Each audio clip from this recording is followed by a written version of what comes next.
Hello! Isang magandang hapon mga kasari-sari ko dyan. Kamusta po kayo? Kamusta ang inyong tindahan? Ang lahat ba ay maayos ang inyong kita o kaya benta sa araw na ito? Pero kung hindi ganun kaganda mga kasari, may oras pa ha. Hanggang gabi pa tayo. Mag-aantay pa tayo ha. Huwag masyadong maging negatibo. Laging positibo lang kasari.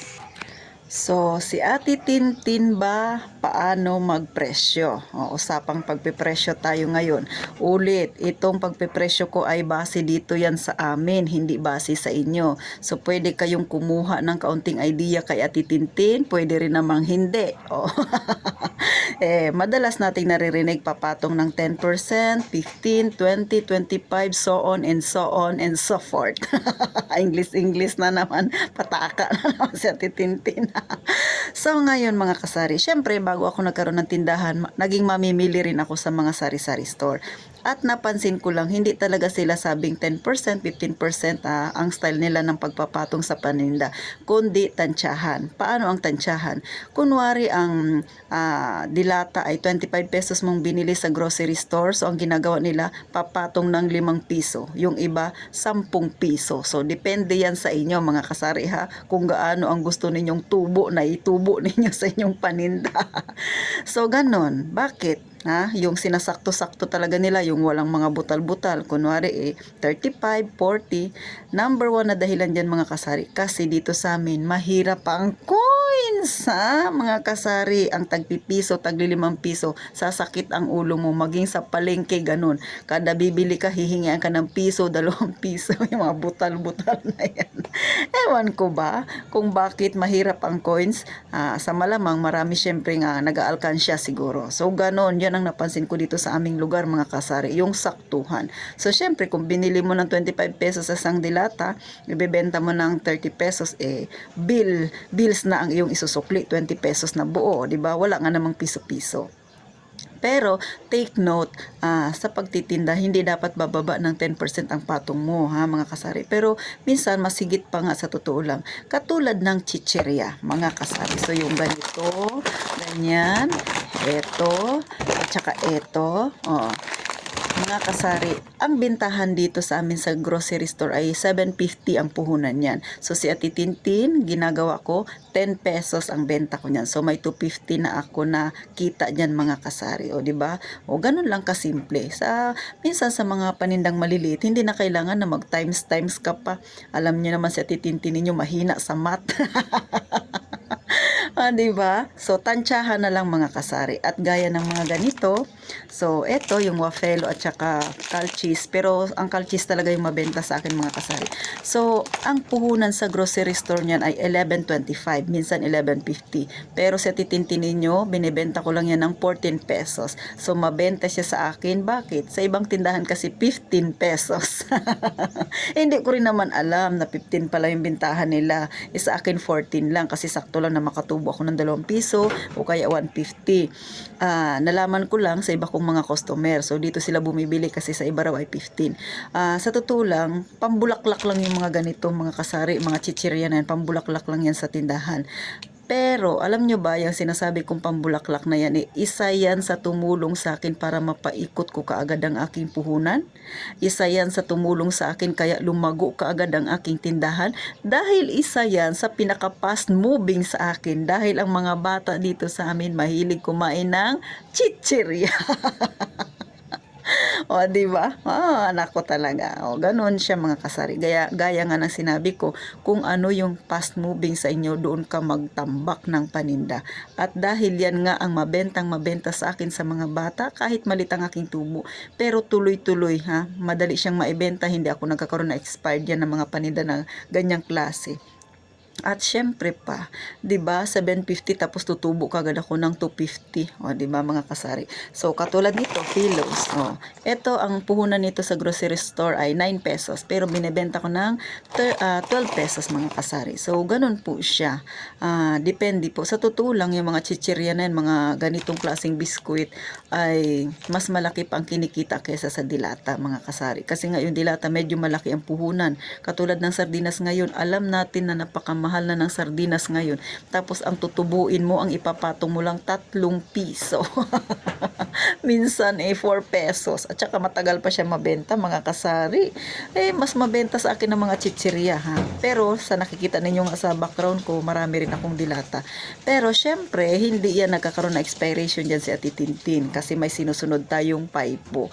So kapag ikaw ay may tindahan, dapat marunong kang gumawa ng diskarte. So sa mga baguhan dyan na nanonood kay Ate Tintin na wala pang tindahan at nagbabalak na magkatindahan o maging kahit na wala kang tindahan pero syempre nanonood ka lang ng mga ganitong klaseng video, ganitong vlog, nawa magkaroon kayo ng idea. Dapat magkaroon ka ng kaunting kaalaman, mga kasari. Kasi nga, gaya ng sabi ko, ang fast moving, doon ka magtambak. Kasi nga, mas malaki ang kikitain mo kasi mabilis mong mapapaikot ang pera mo, mga kasari. Hindi katulad ng ganyan, mga dilata na yan. Kahit magtambak ka niyan, kung matagal namang mabenta sa'yo, bukod sa malaki na ang puhunan, matagal pang iikot ang pera mo. O, di ba, mga kasari?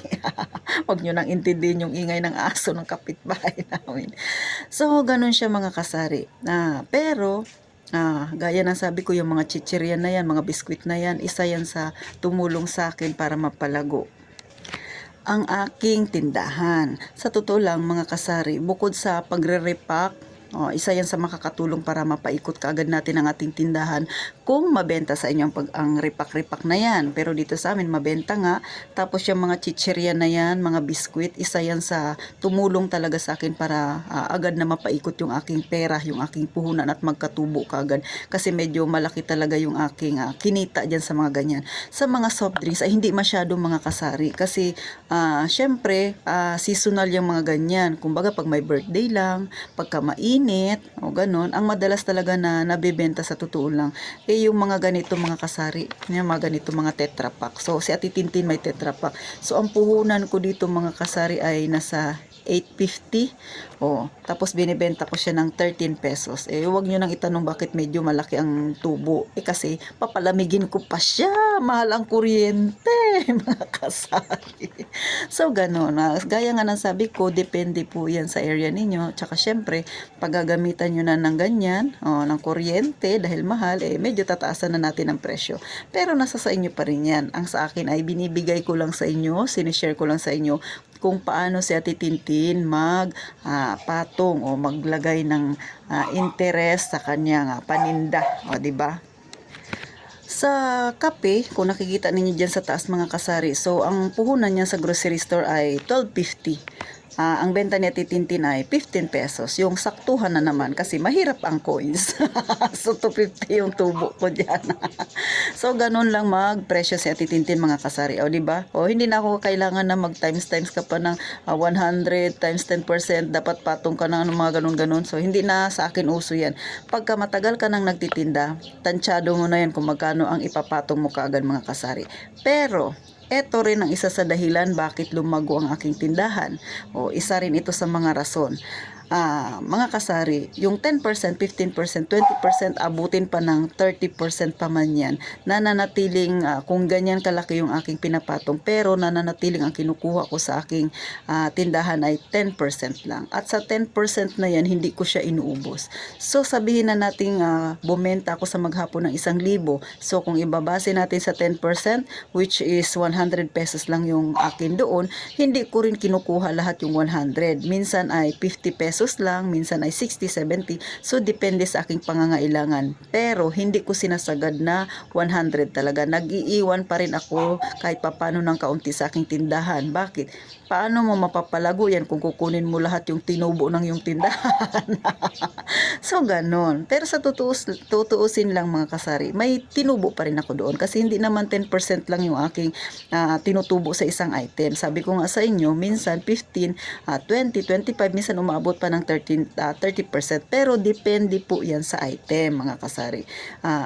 Kayo na mismo yung mag-identify kung ilang porsyento ba. Pero sa totoo lang, 10% talaga yung pinakamababa. Pero sabi ko nga sa inyo, hindi ko sinasagad yung pagkuha ng pera ng 10% para kahit papano mapaikot ko pa rin siya. At syempre pa, yung kinukuha ko dyan na 10%, hindi yan para sa aking sarili. Sa savings ko yan, sa bisyo ko. So ano ba yung bisyo ni Ate Tintin? Tintin. Ay syempre, mag-ipon ng pera at ibili ng alahas. O kayo ba? Ano ba ang vision ninyo? At saka syempre, sa pagkain, no? Kita nyo naman, di ba? Malaki yung atitintin ninyo. So, ganun lang mga kasari. Nasa sa inyo kung paano kayo dumiskarte sa paglalagay ng o pagpepresyo sa inyong paninda. Pero nasa sa inyo yan. Siyempre, pakiramdaman nyo yung paligid ninyo kung paano ba sila maglagay ng presyo. At siyempre pa, dahil tindahan ka, masyadong mataas. Dapat nasa pangmasa lang ang iyong tubo, mga kasari. Kasi nga dito sa amin, depende rin siyempre sa environment niyo yan. At saka sa kakayahan ng iyong mamimili. So, paano mga kasari, sana nakakuha kayo ng kaunting idea kay Ate Tintin, o di ba? Hindi nga uso sa akin yung mag-ano pa ako ng porsyento na yan. Mahina ako sa mata. Mga kasari, please naman, pa-subscribe na. Magsama-sama tayong magkwentuhan ng mga ganitong topic na nakakatawa. Pero syempre, pinapatawa lang kayo ni Ate Tintin. Pero alam kong kapaki-pakinabang, lalo na dyan sa mga wala pang tindahan, mga kasari.